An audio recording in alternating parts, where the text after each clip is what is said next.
दोस्तों, good morning everyone.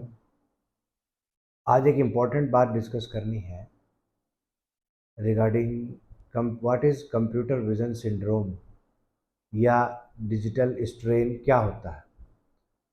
देखिए, अब हम सब जानते हैं बिना स्क्रीन के या बिना कंप्यूटर के हमारी लाइफ का एग्जिस्टेंस शायद अब नहीं रहा है।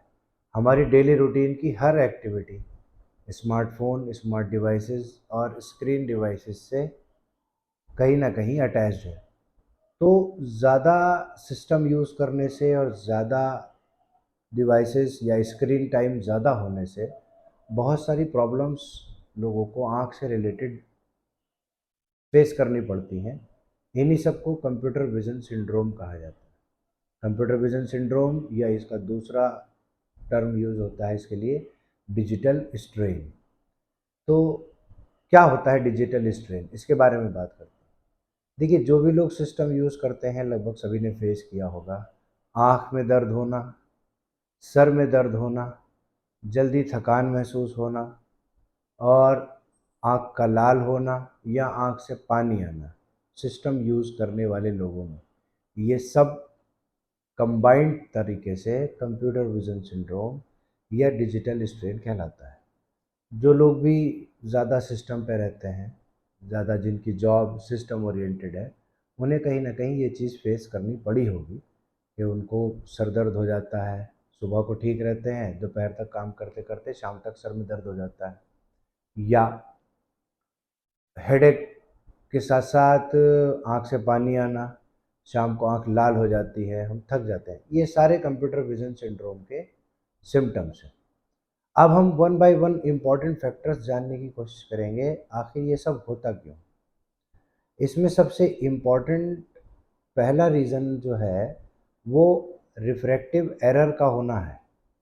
रिफ्रैक्टिव एरर मीन्स कि आपकी विज़न 6/6 या नॉर्मल विज़न जो होती है, वो विज़न नहीं है।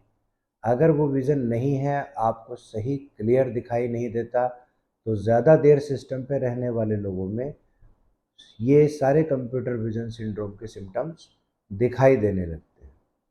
दूसरा इम्पॉर्टेंट, ड्राई आइज़ का होना। ड्राई आइज़ मतलब आँख में सूखापन का होना। जब हम सिस्टम पे देखते हैं, नॉर्मली हमारी आँख 12 से 15 बार हर मिनट पलक हम झपकते हैं, लेकिन जब हम कोई इम्पोर्टेंट काम कर रहे हैं या हम स्क्रीन और डिवाइस की तरफ ज़्यादा ध्यान से देख रहे हैं, तो हम ब्लिंक करना भूल जाते हैं। ब्लिंक करने की वजह से ब्लिंक ना करने की वजह से हमें ड्राई आई फेस करनी पड़ती है। इसके बारे में 1-2 लाइन ज़रा जानें। जब हम ब्लिंक करते रहते हैं तो हमारी आँख का जो आगे का सरफेस है, इसके ऊपर टीयर या आँसू की एक फ़िल्म बनी होती है। ये फ़िल्म बार-बार ब्लिंक करने से मेंटेन रहती है, और अगर हम नॉर्मल ब्लिंक ना करें, ब्लिंक करना भूल जाएँ, ये जानबूझकर नहीं होता, हम किसी काम में बिज़ी हैं, उस बिज़ी होने की वजह से और कोई चीज़ ध्यान से देख रहे हैं, उस टाइम पर हम ब्लिंक कम करते हैं। तो ब्लिंक कम करने की वजह से ये टियर फ़िल्म इवेपोरेट हो जाती है या उड़ जाती है हवा से, और जिसकी वजह से हमें आँख हमारी ड्राई हो जाती है। ड्राई होने की वजह से आँख का लाल होना, बहुत सारी प्रॉब्लम्स आ जाती हैं। ये भी एक कंप्यूटर विज़न सिंड्रोम का हिस्सा है। तीसरा इसमें पॉइंट होता है, स्क्रीन पर जिस स्क्रीन को आप देख रहे हैं, उस स्क्रीन पर अगर ग्लेयर है, ग्लेयर आप इमेज के हेल्प से समझ सकते हैं ग्लेयर क्या होता है। अगर ये ग्लेयर वाली कंडीशन है, तो भी कंप्यूटर विज़न सिंड्रोम के कुछ सिम्पटम्स आपको देखने को मिलेंगे। इससे सर में दर्द भी होता है और ब्लरिंग भी होती है, क्लियर दिखना बंद हो जाता है। तो ये सारी चीज़ें ग्लेयर के होने से भी होती है। अगला पॉइंट ब्राइटनेस। ब्राइटनेस हम सब समझते हैं सिस्टम की, अगर बहुत ज़्यादा ब्राइट होगा तो भी हम अनकंफर्टेबल फील करेंगे, बहुत ब्राइट लाइट हमें परेशान करेगी, और बहुत डिम होगा तो आपकी आँख को फोर्स करना पड़ेगा चीज़ें या सिस्टम को देखने के लिए। तो ब्राइटनेस का नॉर्मल एडजस्ट होना, जैसे आजकल स्मार्टफोन में सब में जो हम यूज़ करते हैं, उनमें नाइट मोड आता है। नाइट मोड का यूज़ करने से काफ़ी हद तक हम कंप्यूटर विजन सिंड्रोम के सिम्टम को कम कर सकते हैं। तो ये सारे जो हमने कॉज डिस्कस करे, वन बाय वन अगर इन कॉजेज़ को रूल आउट करते हैं या ट्रीट करते हैं तो हम कंप्यूटर विजन सिंड्रोम के सिम्टम्स से बच सकते हैं। जैसे अगर किसी को रिफ्रैक्टिव एरर है या चश्मे की ज़रूरत है तो प्रॉपर आई चेकअप करा के चश्मा बनवाएं। उस इस स्पेक्स को यूज़ करके सिस्टम पे जब भी आप यूज़ बैठें तो उस स्पेक्स को यूज़ करें। दूसरा, अगर आप ड्राई आई फेस करते हैं तो देखिए, ड्राई आई से बचने के एक सिंपल तरीका है जिसे साइंटिस्ट रिकमेंड करते हैं। There is a 20-20-20 rule. 20-20-20 means आप हर 20 मिनट के बाद 20 सेकंड का ब्रेक लेंगे और अपनी आँख को बंद करेंगे और उसके बाद 20 फीट रखी हुई किसी चीज़ को दूर देखेंगे, स्क्रीन पर नहीं देखना है। 20 फीट मतलब दूर दीवार पर रखी हुई घड़ी आप देख सकते हैं या कोई दूर चलने वाली चीज़, कोई दूर रखी हुई चीज़ आप देख सकते हैं। तो हर 20 मिनट के बाद 20 सेकंड का ब्रेक लेना है और 20 फीट रखी हुई कोई चीज़ देखनी है। तो उससे आप इस ड्राई आई वाले फैक्टर को काफ़ी हद तक कम कर सकते हैं। लेकिन फिर भी कुछ लोगों में ड्राई आई होती है तो आर्टिफिशियल लुब्रिकेंट्स आते हैं।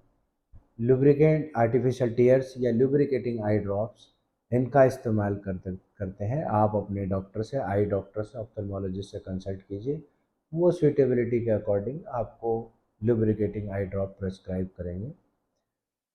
इसमें एक तो दोनों बातें हो गई। अगर रिफ्रैक्टिव एरर है तो रिफ्रैक्टिव एरर को ख़त्म करना है, आप चश्मा लगाएंगे। दूसरा, अगर ड्राई आई की वजह से ये प्रॉब्लम आप फेस कर रहे हैं तो इस 20-20-20 रूल को फॉलो कीजिए। 20-20 रूल फॉलो करने से काफ़ी हद तक ड्राई आइज़ को कम किया जा सकता है। एक और पॉइंट आता है स्क्रीन टाइम, ब्लू रेज की बात करते हैं पहले। देखिए, ब्लू रेज हमारे लिए बेनिफिशियल भी है और बहुत ज़्यादा ब्लू रेज का एक्सपोजर हमारे लिए हार्मफुल भी है। देखिए, सनलाइट में ब्लू रेज होती हैं और दिन में जो सनलाइट ब्लू रेज 1/4 जो हमारा है विजिबल स्पेक्ट्रम, उसमें ब्लू लाइट होती है और ब्लू लाइट हमारी बॉडी के हार्मोन को अफेक्ट करती है जिसे मेलाटोनिन कहते हैं, जिससे हमारा सोना और जागना अफेक्टेड होता है। रात में ब्लू लाइट नहीं होती तो हमें नींद आती है। दिन में ब्लू लाइट होती है विजिबल स्पेक्ट्रम में तो हमें नींद नहीं आती है।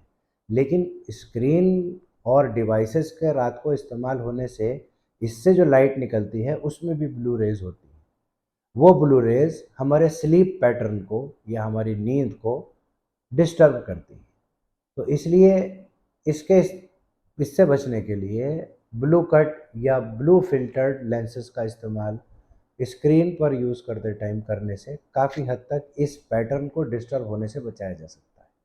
देखिए, ब्लू रेज सन में होती हैं तो दिन में जब देखते हैं तो हमें नींद नहीं आती है। ये हमने फ़ील भी किया होगा, जब लाइट ज़्यादा तेज़ होती है तो हमें नींद नहीं आती है, लाइट बंद करते हैं तो नींद आती है। तो वो उस ब्लू रेज़ की वजह से ज़्यादा होता है। लेकिन जब हम स्क्रीन बार-बार देख रहे हैं, लेट नाइट तक स्क्रीन देख रहे हैं, तो वो ब्लू रेज़ हमारी आइज़ को अफ़ेक्ट करती हैं और हमारे स्लीप पैटर्न को डिस्टर्ब करती हैं। इसलिए ब्लू कट लेंसेज़ का इस्तेमाल होना चाहिए। और इंडियन एकेडमी ऑफ पीडियाट्रिशियन ने बच्चों के लिए, खासकर हम लोग सबसे ज़्यादा कंसर्न होते हैं बच्चों के लिए, कि बच्चों को कितनी देर मोबाइल देना चाहिए या नहीं देना चाहिए या कितनी देर तक देना चाहिए। तो इंडियन एकेडमी ऑफ पीडियाट्रिशियन ने ये रिकमेंड किया है कि जिस बच्चे की उम्र 1 साल से कम है उसका स्क्रीन टाइम 0 होना चाहिए। मतलब उसे आप किसी भी तरह का कोई स्मार्ट डिवाइस ना दिखाएं। और 1 से 2 साल के बच्चे का स्क्रीन टाइम सिर्फ 1 घंटा मैक्सिमम होना चाहिए। टोटल 24 घंटे में मैक्सिमम, अगर ज़रूरत है तो, अदरवाइज इससे बचा ही जाए तो ज़्यादा अच्छी बात है। मैक्सिमम दो एक 1 साल से छोटा बच्चा कोई स्क्रीन टाइम नहीं होना चाहिए। 1 साल से 2 साल के बच्चे में सिर्फ 1 घंटा मैक्सिमम 1 आवर का स्क्रीन टाइम होना चाहिए और 2 से 5 साल के बच्चे में ये स्क्रीन टाइम मैक्सिमम 2 आवर्स होना चाहिए। और 5 साल के बाद बच्चे में, ऊपर के बच्चे में, ये स्क्रीन टाइम मिनिमम रिक्वायर्ड होना चाहिए, जितना मिनिमम रिक्वायर्ड है। और जो लोग प्रोफेशनली इस स्क्रीन टाइम को यूज़ करते हैं, जो सिस्टम ओरिएंटेड जिनकी जॉब है, उनके लिए 20-20 रूल को फॉलो करना और अपनी स्क्रीन की ब्राइटनेस को एडजस्ट करना ताकि आप कंफर्टेबल रहें, और अपने ब्लू प्रोटेक्टेड लेंस को इस्तेमाल करना। ये सारे फैक्टर जो हमने डिस्कस किए, इनकी हेल्प से आप कंप्यूटर विज़न सिंड्रोम या डिजिटल आई स्ट्रेन से होने वाली प्रॉब्लम से बच सकते हैं। Thank you.